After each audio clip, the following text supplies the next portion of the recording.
The incense route is 1,500 miles of heat, stone, and desert that breaks ordinary merchants before they're halfway through it.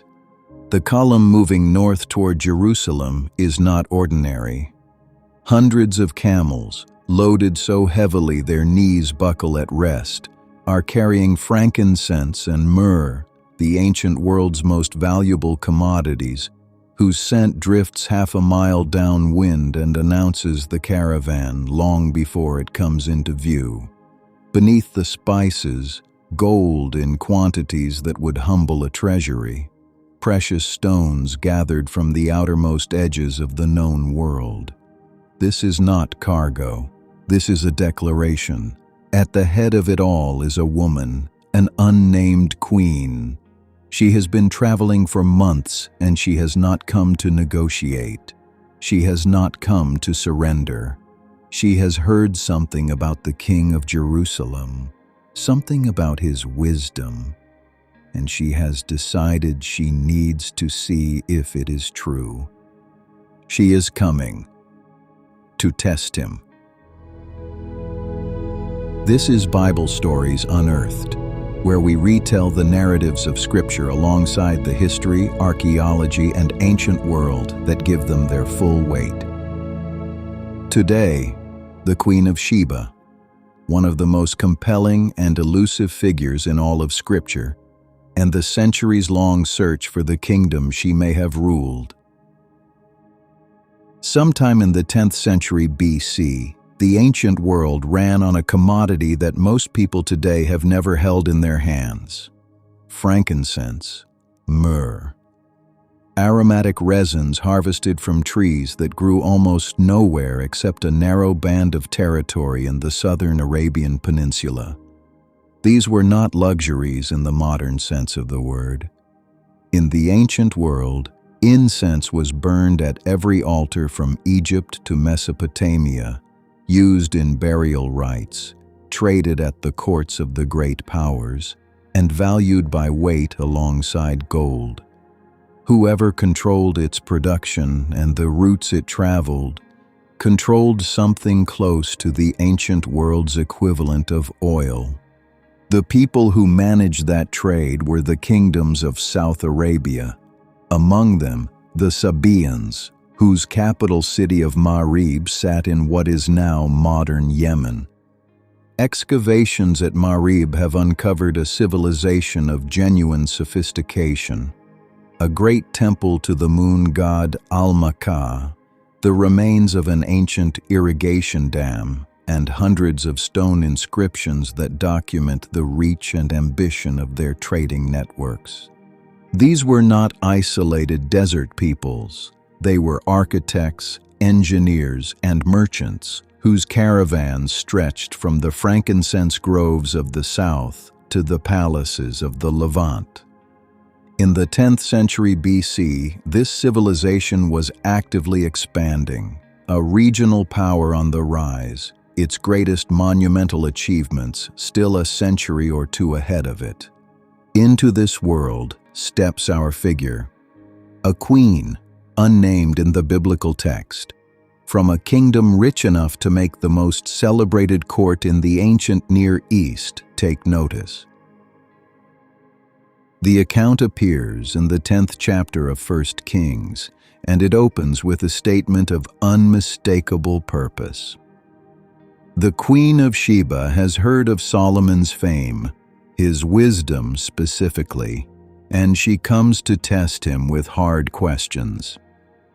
The Hebrew word used here is hidot, riddles, or enigmas, not casual questions of curiosity. These are the kind of probing, layered challenges that distinguished a truly great mind from a merely clever one in the royal cultures of the ancient Near East. What the Queen of Sheba does by arriving with hidot is not a social gesture. It is an examination. The journey itself deserves a moment's attention. The distance from the Sabaean heartland of South Arabia to Jerusalem by the ancient overland route was approximately 1,500 miles. Along the incense road, the great trading highway that ran north from Yemen through the Arabian Peninsula, a well-equipped caravan might cover this ground in roughly 2 to 3 months. This was not a casual diplomatic visit. It was an undertaking of deliberate scale, planned well in advance, and resourced accordingly. She arrives in Jerusalem with a retinue the text describes with careful emphasis: camels bearing spices, gold in large quantities, precious stones. The text adds that there had never been such abundance of spice as what she brought to Solomon. This detail matters. It tells us she is advertising the source of her kingdom's wealth. She is not arriving as a suppliant.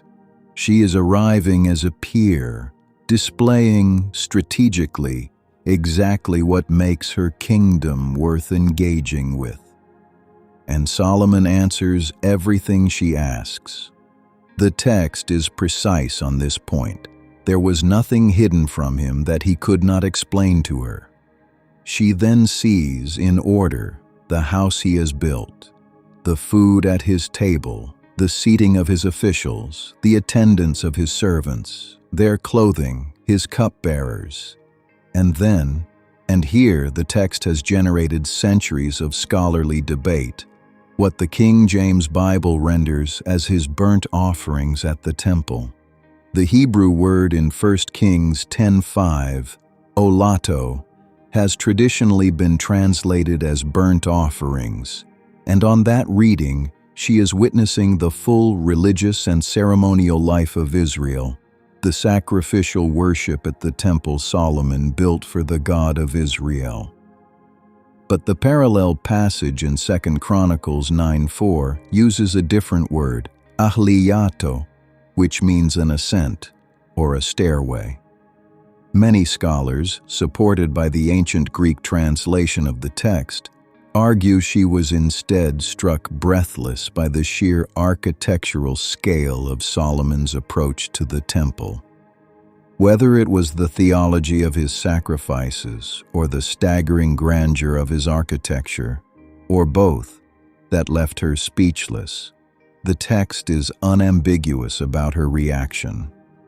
She is overwhelmed.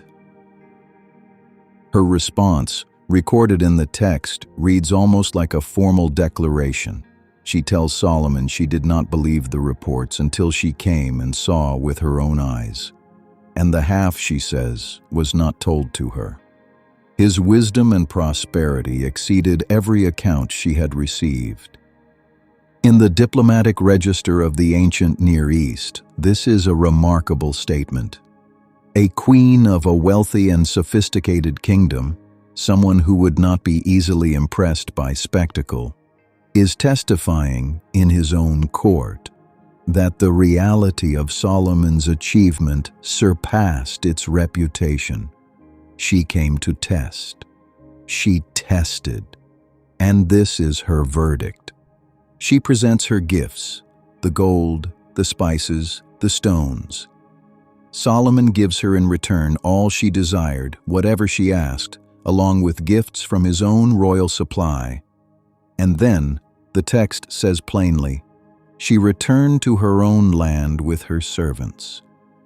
13 verses, vivid in its particulars, but spare in explanation.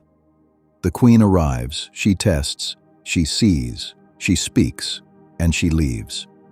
The biblical record gives her no name, no homeland explicitly identified, no successor, no tomb. She appears, fully formed, and then she is gone. The biblical text left her almost completely blank. No name, no face, no origin story, no ending. And that silence, that enormous, deliberate feeling silence, created a vacuum.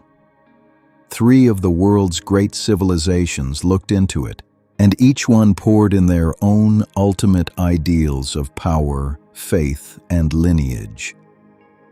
The most expansive tradition came from Ethiopia. The Kebra Nagast, which translates as the glory of kings, is an Ethiopian text compiled in its current form around the 14th century AD, drawing on older oral traditions and possibly earlier written materials in Ge'ez, the classical language of the Ethiopian Church. In it, the Queen of Sheba is named Makeda. She journeys to Jerusalem, meets Solomon, and bears him a son, Menelik. When Menelik comes of age, he travels to Jerusalem to meet his father. He returns to Ethiopia not only with his father's blessing, but according to the text, carrying the Ark of the Covenant itself. The sacred chest, Israel's most holy object, passes, in this account, into Ethiopian keeping. The weight of this tradition inside Ethiopia cannot be overstated. The Ethiopian imperial dynasty, right through to Emperor Haile Selassie in the 20th century, traced its lineage directly through this Solomonic line. The Ethiopian Orthodox Church regards the Kebra Nagast not as legend, but as foundational history. The claim that the Ark of the Covenant currently rests in a chapel in Aksum, the Church of Our Lady Mary of Zion, is a living belief maintained by dedicated guardians to this day. This is not ancient mythology that has faded. It is active, present, and deeply held. The Islamic tradition, recorded in Surah 27 of the Quran, filled the same vacuum differently. The queen, called Bilqis in later Islamic tradition, though the Quran itself does not name her, receives a letter from Solomon carried by a hoopoe bird. She deliberates with her advisors, sends gifts, and eventually comes to Solomon's court. There she encounters a glass floor she mistakes for water and lifts her garments, a moment the Quran uses to signify her transition from incomplete understanding toward the truth Solomon embodies. She ultimately submits to Solomon's God.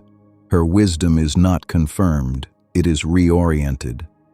The encounter is one of conversion, not merely diplomacy. Three great traditions, biblical, Ethiopian, Islamic, agree on one thing. A queen came from the south to meet Solomon. The encounter was extraordinary, and nothing was quite the same afterward. But they diverge entirely on what she was called, where she came from, and what the encounter ultimately meant. The same silence. Three completely different answers. The search for a historical Queen of Sheba begins with the most basic question: where was Sheba? The strongest case, based on linguistics and material archaeology, points to South Arabia. The Sabaean kingdom centered on Marib in modern Yemen.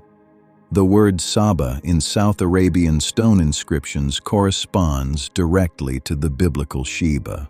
The Sabaeans were an active and expanding regional power during the period of Solomon's reign in the 10th century BC, and the commodities the biblical account specifically names, frankincense, myrrh, gold, precious stones, were precisely what their trade network produced and exported northward along the incense road.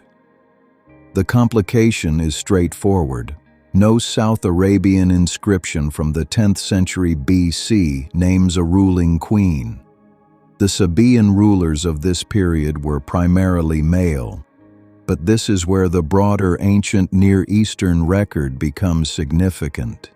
Even if no Sabaean inscription confirms a female ruler in Solomon's era, Neo-Assyrian records from the 8th century BC document powerful Arabian queens with striking clarity.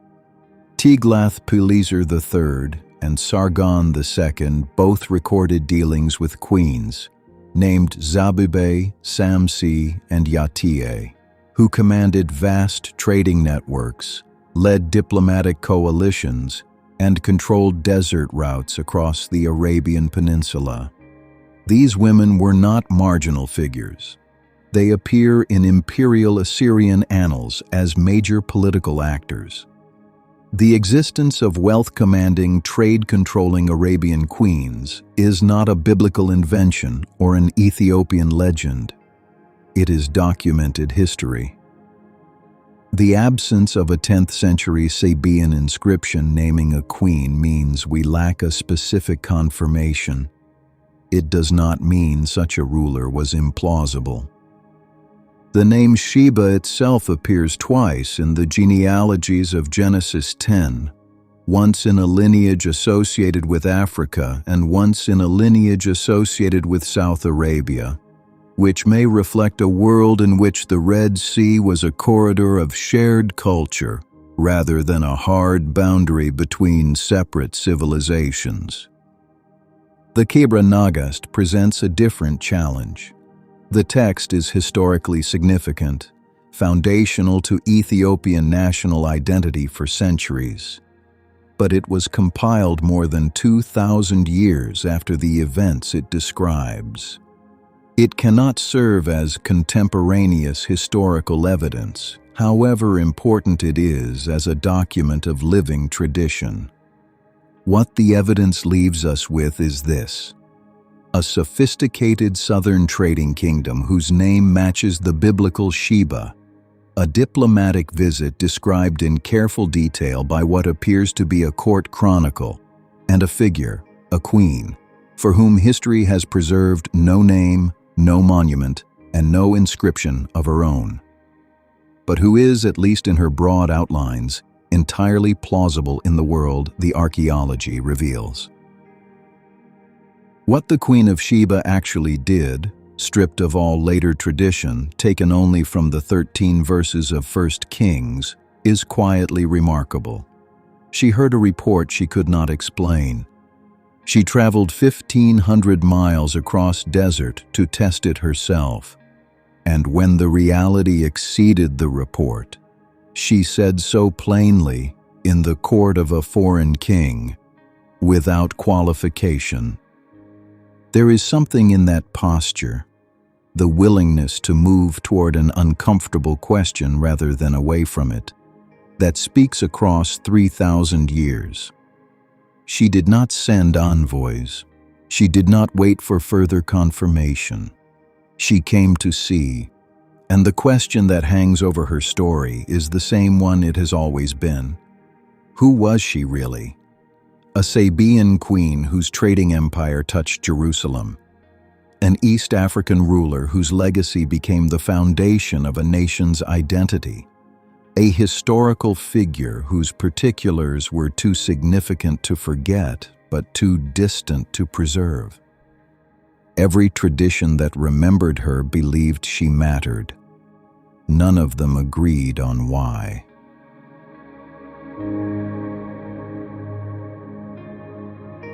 Thank you for being here. This story has been told. Subscribe and return to Bible Stories Unearthed. The book is open. Let's unearth more.